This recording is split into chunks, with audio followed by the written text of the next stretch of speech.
This isn't just an old saying, it's a fundamental pattern that shapes nearly every aspect of our society, from wealth and academic success to social influence and technological access. In 1968, sociologist Robert Merton gave this phenomenon a name: the Matthew effect. He borrowed the term from the Gospel of Matthew, which states, "For to everyone who has, more will be given, but from the one who has not, even what he has will be taken away." Merton noticed this same principle playing out in scientific research, where famous scientists receive disproportionate credit for their work compared to lesser-known researchers. Today, we're going to count down the 7 most dramatic examples of the Matthew effect in action. From inherited fortunes that multiply exponentially faster than self-made wealth to the shocking disparities in educational outcomes based on early childhood advantages, these examples will reveal how initial advantages, or disadvantages, tend to compound over time. Did you know that papers from prestigious institutions are significantly more likely to be accepted by top academic journals? Or that children of professional networkers are far more likely to secure high-paying entry-level positions? What makes the Matthew effect so fascinating isn't just its ubiquity. It's how it operates, almost like a hidden law of nature, silently shaping outcomes across every domain of human achievement. Stay tuned as we count down these 7 powerful examples that demonstrate why success so often breeds more success, while disadvantage can perpetuate itself across generations. The implications may change how you think about everything, from education and career advancement to social policy and economic mobility. Let's start with a striking example of the Matthew effect in the digital age: social media influence. The numbers tell a remarkable story of how initial advantages in follower counts create accelerating returns. Consider Instagram, where the disparity between top influencers and average users is staggering.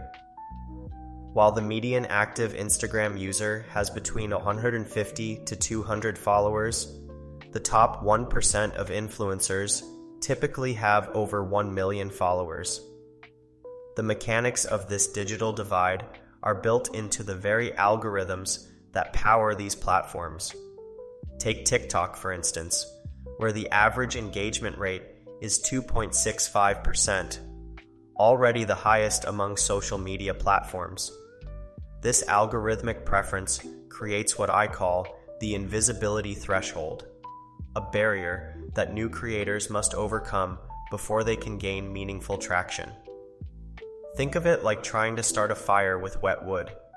No matter how good your technique is, you need to first dry out the wood, build initial engagement, before you can create a self-sustaining flame, organic growth.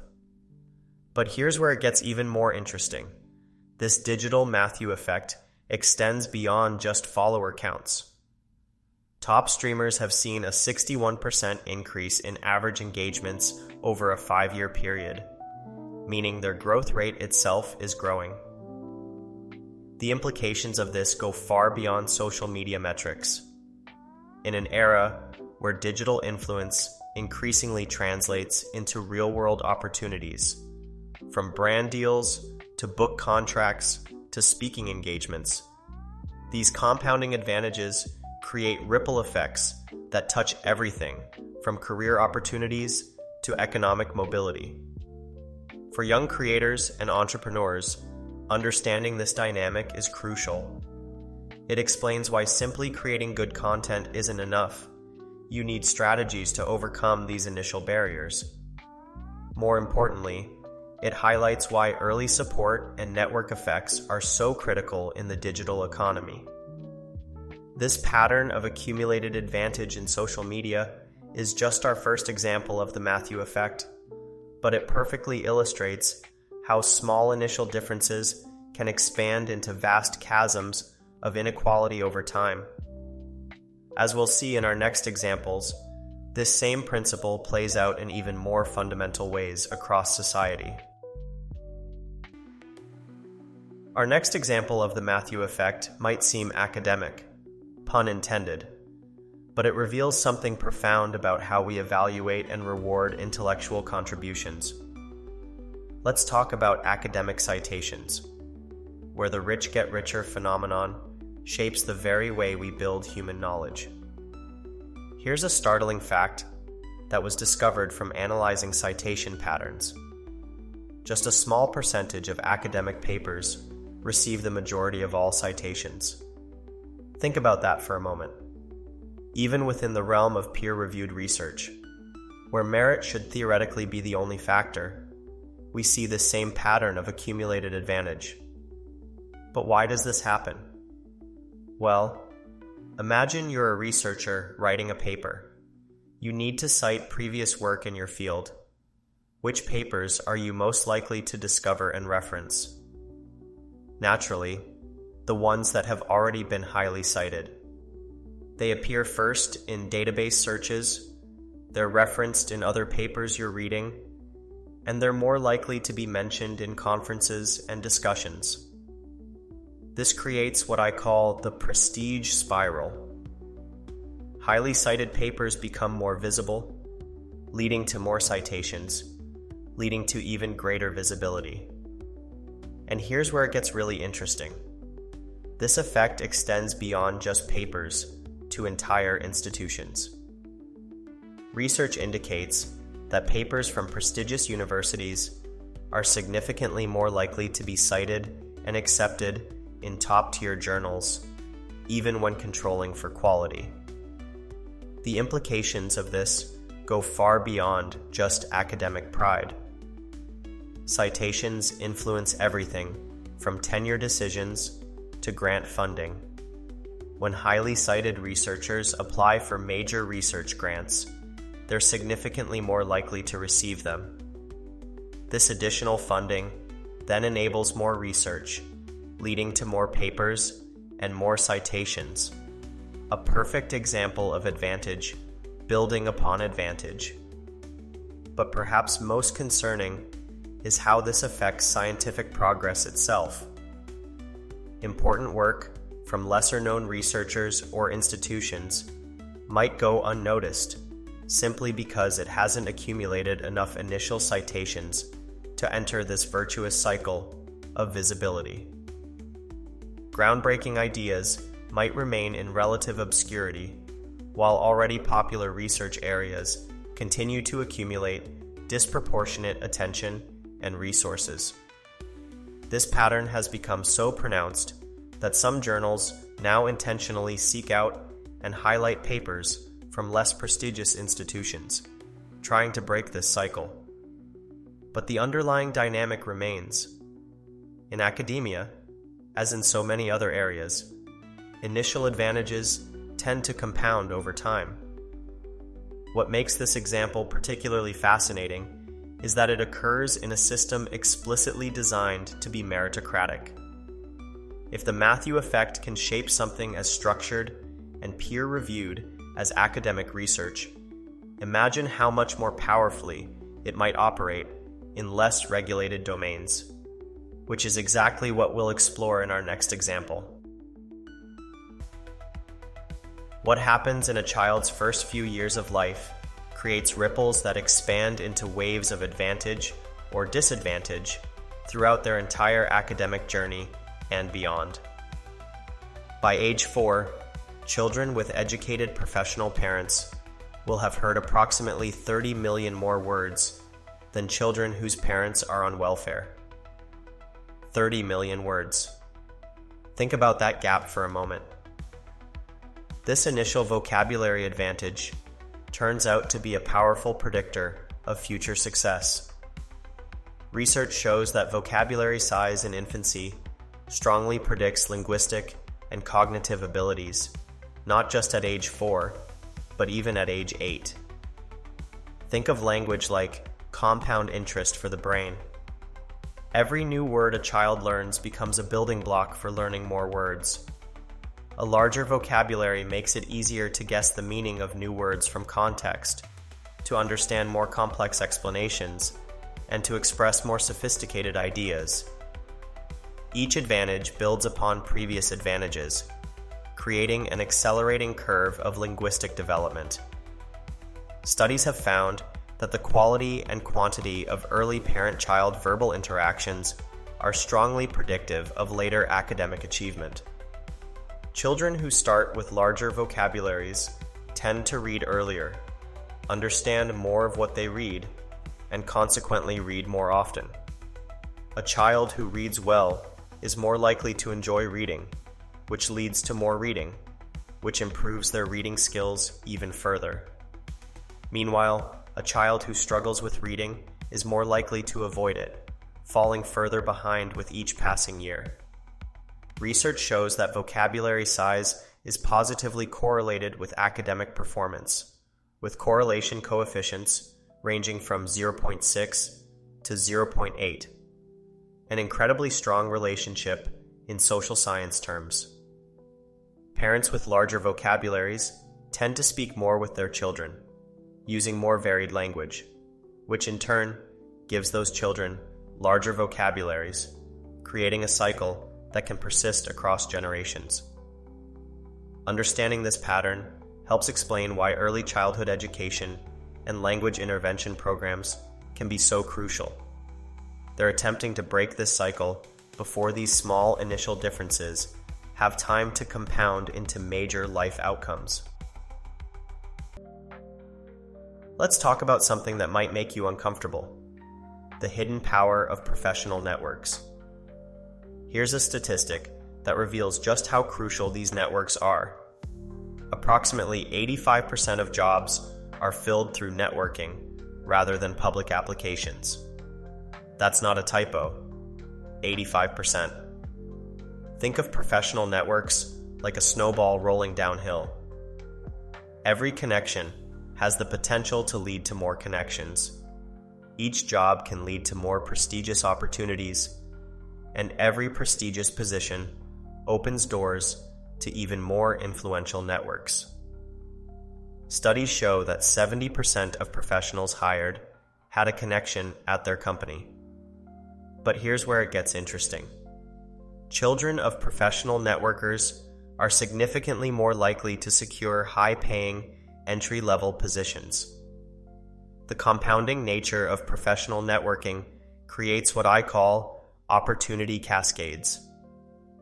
Each prestigious position or connection increases your visibility to other opportunities, which in turn leads to more connections, creating an accelerating cycle of advantage. Consider this real-world example. When a position opens up at a company, it's often shared through internal networks before being posted publicly. By the time the job appears on LinkedIn, there might already be several strong candidates from employee referrals. Second-degree connections, the friends of your friends, play a crucial role in professional advancement. Research indicates that these moderately weak ties are actually more beneficial for finding new jobs compared to strong ties. This network effect becomes particularly powerful in certain industries.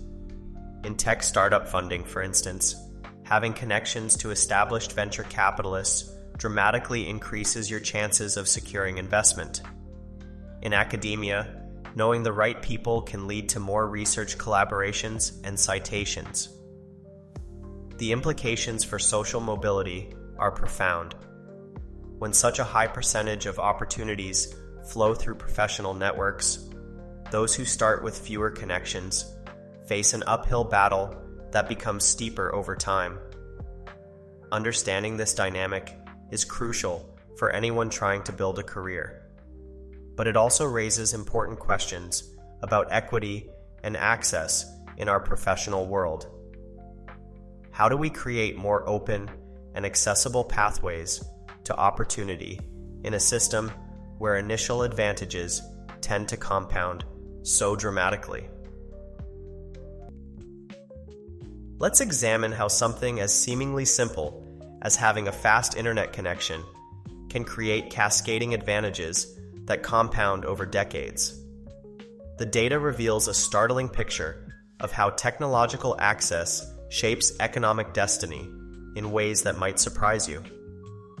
Consider this: a 10 percentage point increase in broadband access in 2014 would have resulted in more than 875,000 additional U.S. jobs and $186 billion more in economic output by 2019. But that's just the beginning.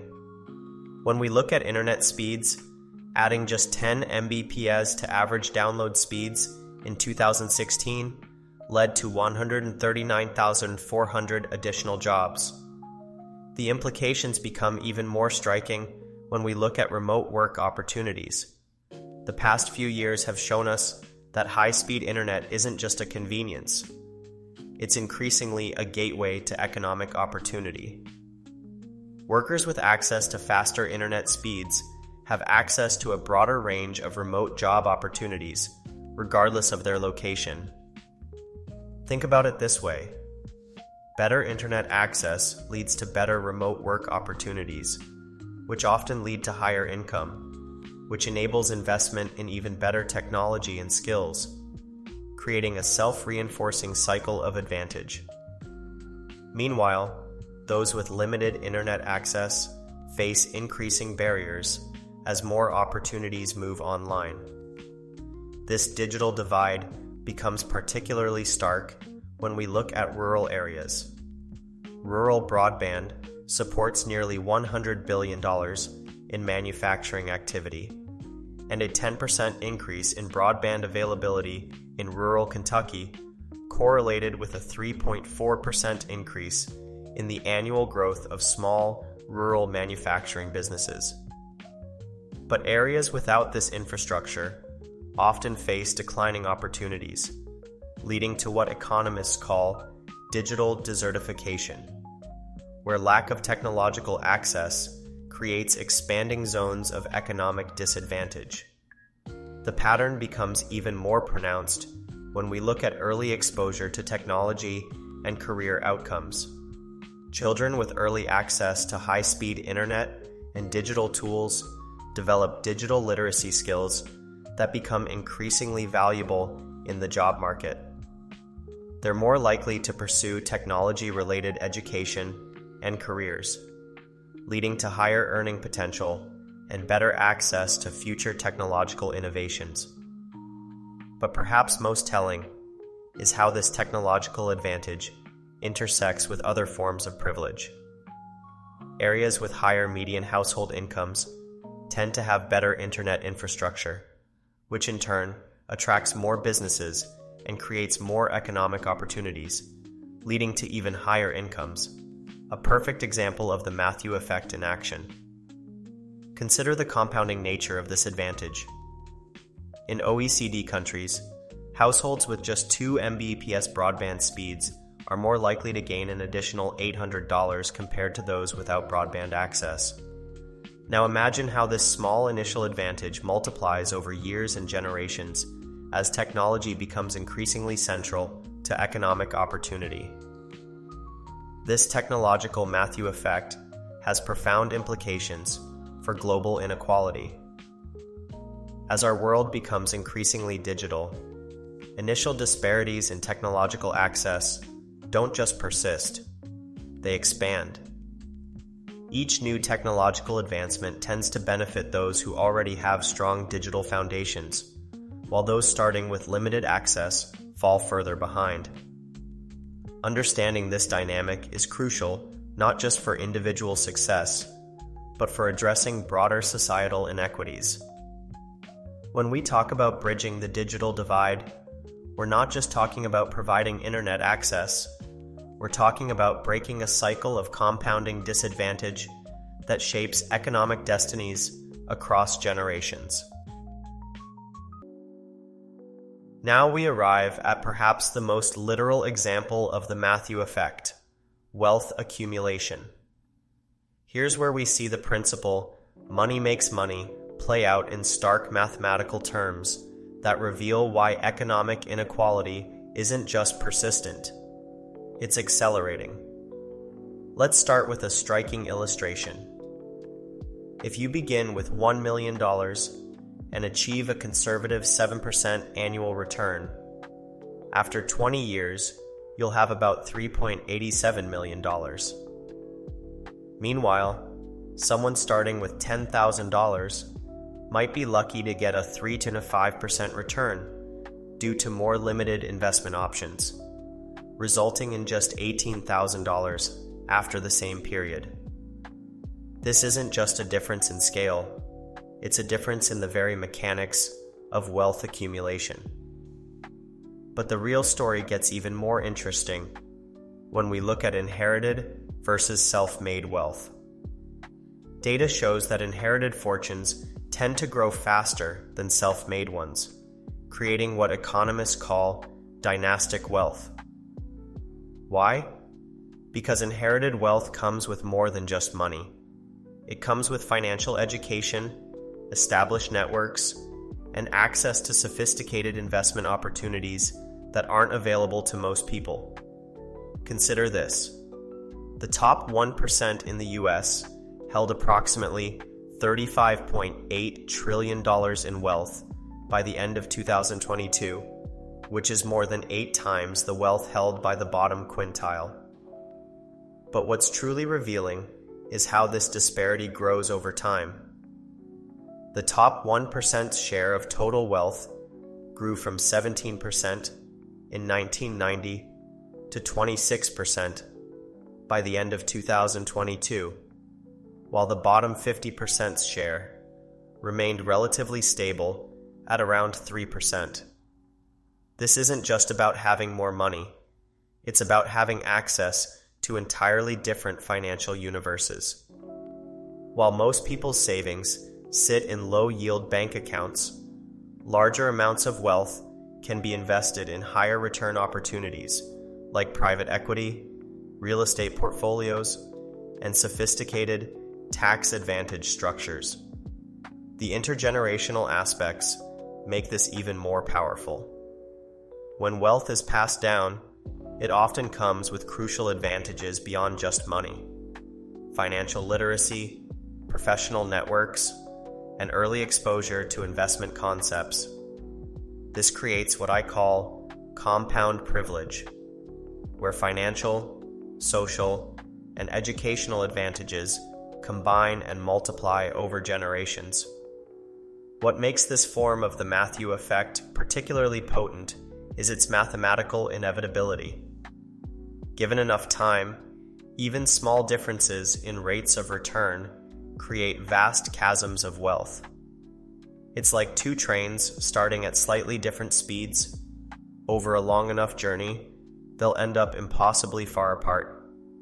This pattern helps explain why traditional approaches to economic mobility often fall short. Simply earning a good salary isn't enough to catch up to wealth that's been compounding for generations. It's like trying to catch up to a rocket ship on a bicycle. The very nature of compound returns means the gap tends to widen rather than narrow over time. Understanding this dynamic is crucial, not just for personal financial planning, but for broader discussions about economic policy and social mobility. When we talk about addressing inequality, we need to reckon with these self-reinforcing patterns of advantage that make wealth accumulation increasingly lopsided over time. We've arrived at our number 1 example of the Matthew effect, and it's one that ties all our previous examples together: geographic advantage. Your zip code, it turns out, isn't just an address. It's a powerful predictor of life outcomes that creates expanding ripples of opportunity or limitation across generations.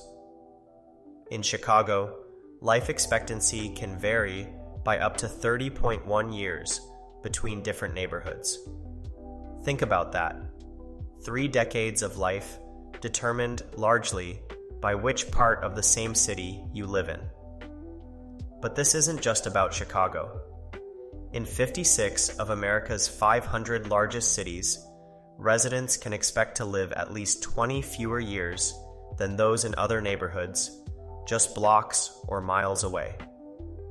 Consider high-speed internet infrastructure. Research shows that a 10 percentage point increase in broadband access would have created more than 875,000 additional U.S. jobs and $186 billion in economic output. Which areas get this infrastructure first? Typically, already prosperous neighborhoods, creating a feedback loop of economic development. This pattern extends to professional networks. In cities with highly developed digital economies, we see faster growth and more competitive advantages. These areas attract more skilled workers and new business investments, which in turn attracts more talent and capital. A perfect example of success breeding success. Between 2022 and 2023, while real median household income increased by 4.0% nationally to $80,600, this growth wasn't evenly distributed. High poverty and majority-minority neighborhoods experienced particularly steep declines in job proximity, with 61% of high-poverty tracts seeing declines in job accessibility. Education follows the same pattern. Early childhood education access, language development opportunities, and school quality all vary dramatically by zip code. Remember that 30 million word gap we discussed? It's not randomly distributed. It maps closely to neighborhood boundaries and local economic conditions. This spatial inequality creates self-reinforcing cycles. Successful regions attract more investment, which improves infrastructure and services, which attracts more talented people, which creates more economic activity, which generates more tax revenue for better services, and the cycle continues. Consider how this plays out in startup funding. Proximity to major economic centers significantly affects access to venture capital.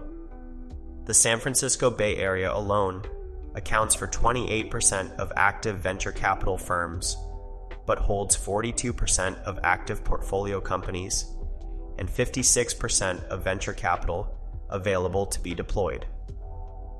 Understanding geographic advantage helps explain why social mobility isn't just about individual effort or merit. It's about how initial advantages or disadvantages of location tend to compound over time, creating expanding circles of opportunity or limitation that can persist across generations. The Matthew effect reveals a profound truth about how advantage compounds in our world.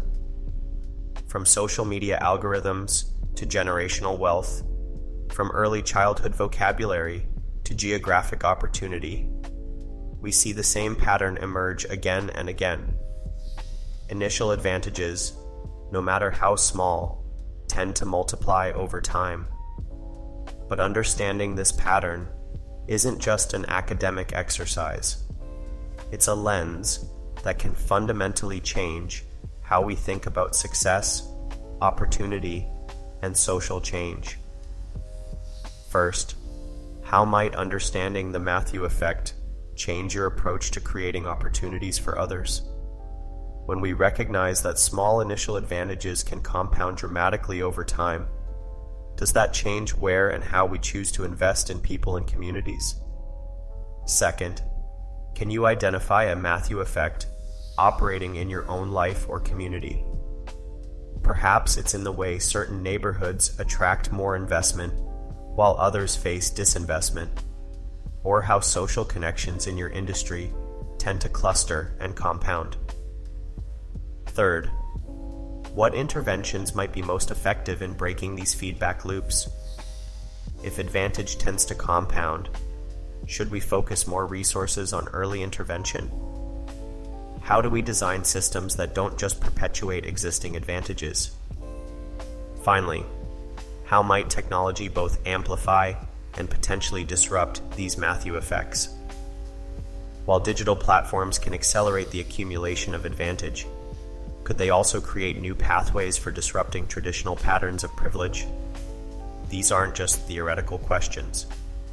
In a world where initial advantages increasingly compound into insurmountable leads, understanding and addressing the Matthew effect becomes crucial for anyone interested in creating a more equitable society. Remember, awareness of these patterns is the first step toward changing them. The Matthew effect may be powerful, but it's not inevitable. By understanding how it works, we can begin to design interventions that create more equitable opportunities for everyone, not just those who start with advantages.